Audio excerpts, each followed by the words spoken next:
क्या आपने कभी सोचा है कि 1947 में स्वतंत्र हुए भारत और 1949 में साम्यवादी शासन अपनाने वाला चीन आज दो अलग अलग आर्थिक राहों पर कैसे पहुंच गए? भारत आज भी एक उभरती अर्थव्यवस्था है, जबकि चीन विश्व की दूसरी सबसे बड़ी अर्थव्यवस्था बन चुका है।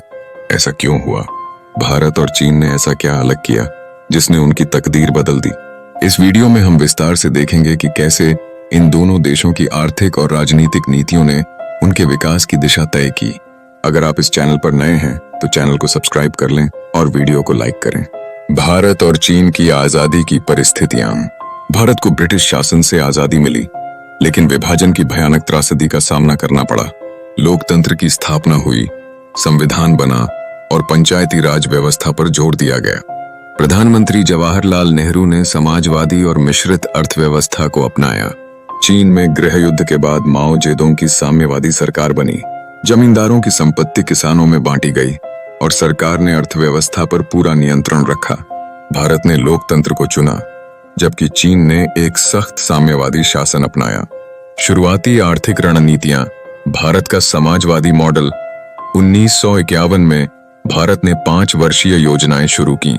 सार्वजनिक क्षेत्र PSU को प्राथमिकता दी गई और निजी क्षेत्र को सीमित रखा गया।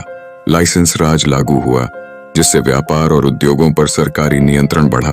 हरित क्रांति से कृषि उत्पादन बढ़ा, लेकिन व्यापक औद्योगिकरण नहीं हो सका। शिक्षा और विज्ञान में सुधार हुए, लेकिन नवाचार, इनोवेशन और व्यावसायिक माहौल कमजोर रहा। चीन का साम्यवादी मॉडल ग्रेट लीप फॉरवर्ड।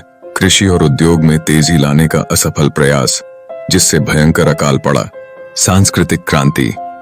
माओ का वैचारिक आंदोलन, जिसने अर्थव्यवस्था को नुकसान पहुंचाया। धीरे धीरे चीन ने औद्योगिक उत्पादन बढ़ाने और शहरीकरण पर जोर देना शुरू किया। भारत और चीन दोनों ने शुरुआती दशकों में कठिनाइयों का सामना किया, लेकिन चीन की नीतियां अधिक केंद्रीकृत और दृढ़ थीं। आर्थिक सुधार और वैश्वीकरण। भारत में आर्थिक सुधारों की देरी।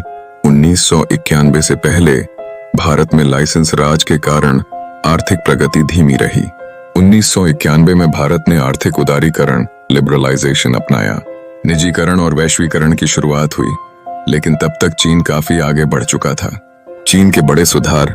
1978 के बाद देंग शियाओपिंग ने खुली अर्थव्यवस्था की नीति अपनाई और बाजार सुधार लागू किए। विशेष आर्थिक क्षेत्र SEZ बनाए गए, जहां विदेशी निवेश को बढ़ावा मिला। मेड इन चाइना नीति के तहत चीन ने बड़े पैमाने पर विनिर्माण मैन्युफैक्चरिंग को मजबूत किया। निर्यात आधारित विकास मॉडल अपनाया गया, जिससे चीन वैश्विक फैक्ट्री बन गया। औद्योगिकरण और बुनियादी ढांचा। चीन दुनिया की फैक्ट्री कैसे बना? सरकारी योजनाओं और सब्सिडी से चीन विनिर्माण मैन्युफैक्चरिंग का केंद्र बन गया। कम मजदूरी के कारण बड़ी कंपनियां चीन में अपने उत्पाद बनाने लगीं। परिवहन, लॉजिस्टिक्स और टेक्नोलॉजी में भारी सरकारी निवेश हुआ। Belt and road initiative BRI जैसी परियोजनाओं से चीन का वैश्विक प्रभाव बढ़ा। भारत। धीमी औद्योगिकरण प्रक्रिया, मेक इन इंडिया जैसी योजनाएं आईं, लेकिन अपेक्षित सफलता नहीं मिली। भारत में बुनियादी ढांचा इंफ्रास्ट्रक्चर विकास चीन की तुलना में धीमा रहा। ब्यूरोक्रेसी के कारण बिजनेस करने में कठिनाइयां बनी रहीं। IT और सेवा क्षेत्र में तेजी आई, लेकिन विनिर्माण क्षेत्र पिछड़ता रहा। भारत ने सूचना प्रौद्योगिकी IT में अच्छी प्रगति की, लेकिन विनिर्माण में चीन से काफी पीछे रह गया। वर्तमान स्थिति और भविष्य की संभावनाएं। चीन की डिजिटल और तकनीकी क्रांति 5G, आर्टिफिशियल इंटेलिजेंस, रोबोटिक्स और क्लीन एनर्जी में बड़ा निवेश किया गया। अलीबाबा, हुवावे, टेंसेंट जैसी टेक्नोलॉजी कंपनियां वैश्विक लीडर बन गईं। इलेक्ट्रिक वाहन और बैटरी उत्पादन में चीन अग्रणी बन गया। भारत की प्रगति और चुनौतियां। डिजिटल इंडिया, स्टार्टअप बूम और यूनिकॉर्न कंपनियों में वृद्धि हुई, लेकिन बेरोजगारी, शिक्षा प्रणाली की खामियां और कौशल विकास की कमी बड़ी चुनौतियां बनी हुई हैं। भारत कैसे आगे बढ़ सकता है? औद्योगिकरण को तेजी से बढ़ाना होगा, भ्रष्टाचार को कम करना होगा, शिक्षा और कौशल विकास पर अधिक ध्यान देना होगा, तकनीकी नवाचार, इनोवेशन और अनुसंधान R&D में निवेश करना होगा, बुनियादी ढांचे में तेजी से सुधार करना होगा।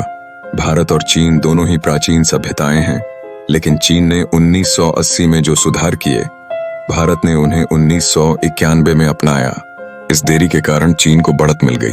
आज भी भारत के पास अवसर हैं, लेकिन इसके लिए सरकार, उद्योग और जनता को मिलकर काम करना होगा। अगर हम सही नीतियां अपनाएं तो भारत भी आने वाले दशकों में एक वैश्विक महाशक्ति बन सकता है। सवाल सिर्फ इतना है, क्या हम तैयार हैं?